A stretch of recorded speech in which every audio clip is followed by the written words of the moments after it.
If you're shopping for a new pickleball paddle, there's one thing that you should understand before you pull the trigger, and potentially even after, and that's swing weight. So to put it one way, swing weight is how heavy the paddle feels when you swing it, but there's a bit more to swing weight than just that. Before we dive a little deeper into swing weight, let's quickly go over what is static weight, swing weight, and twist weight. So static weight is the traditional weighing method that measures the weight of a paddle while it is at rest, without any movement.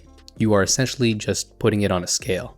Swing weight, simply put, is how heavy a paddle feels when you swing it. It is not a finite measurement like static weight is. Twist weight, much like swing weight, is a dynamic measurement and measures how difficult a paddle is to twist in the hand when making contact with a ball. This dictates how stable a paddle feels when striking the ball, which we will cover later on in this video. So the thing about swing weight is it's actually a dynamic measurement. So pretty much all the paddle specs that the manufacturers actually share with the consumer as of right now are typically static measurements, meaning they are fixed. This would include things like static weight, core thickness, paddle length, width, and handle length. On the other hand, a dynamic measurement means that it requires movement to actually measure. Swing weight is dependent on several factors, including paddle weight, length, balance, face size, and or shape. A heavy swing weight paddle is more powerful than a light swing weight paddle, but will be less maneuverable. Also, a heavy swing weight paddle can be relatively light in overall weight by placing the majority of weight in the head or the tip of the paddle. So how do we get this measurement? Well, we use a swing weight machine. This is a small one by a company called Graffiti.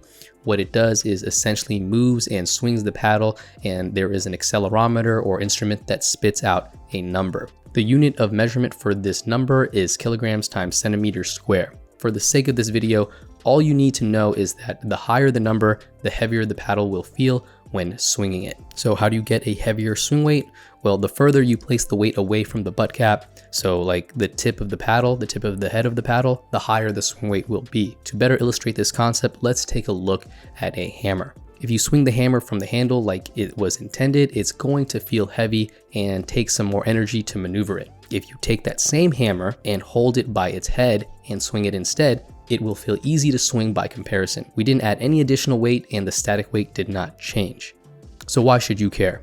What does swing weight actually mean for you? Well, swing weight is a great indicator of three things: power, stability, and maneuverability. So let's simplify what it means to actually hit a ball. It's basically a collision between the paddle and the ball. If you want to increase the force that you impart on that ball, aka hitting it harder, getting more ball speed and power, there's two ways that you can accomplish this.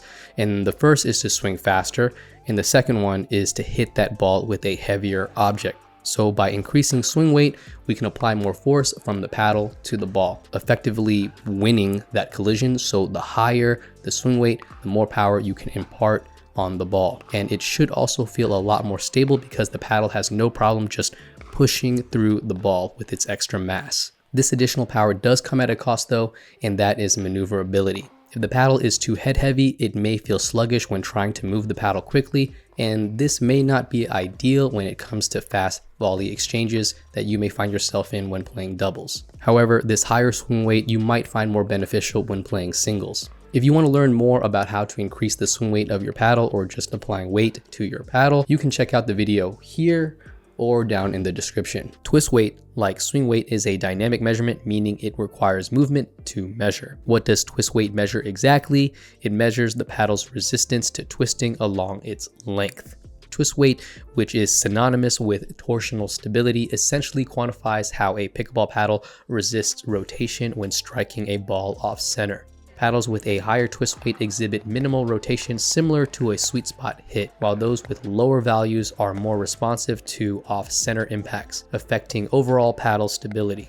This will make the paddle feel less forgiving. So basically, if you hit a ball near the edge of the face of the paddle, some of the energy is not transferred into your shot, but goes into the twisting of the paddle in your hand. Paddles with higher twist weights rotate less in the hand on contact and better transfers energy back into your shot. How this will feel to the user is usually described as having a larger and more forgiving sweet spot. This is typically why Wider, more standard shape paddles tend to have better twist weights. The additional mass found in the paddle face near the edges contribute to higher twist weight and therefore adds to torsional stability of the paddle when compared to their elongated counterparts.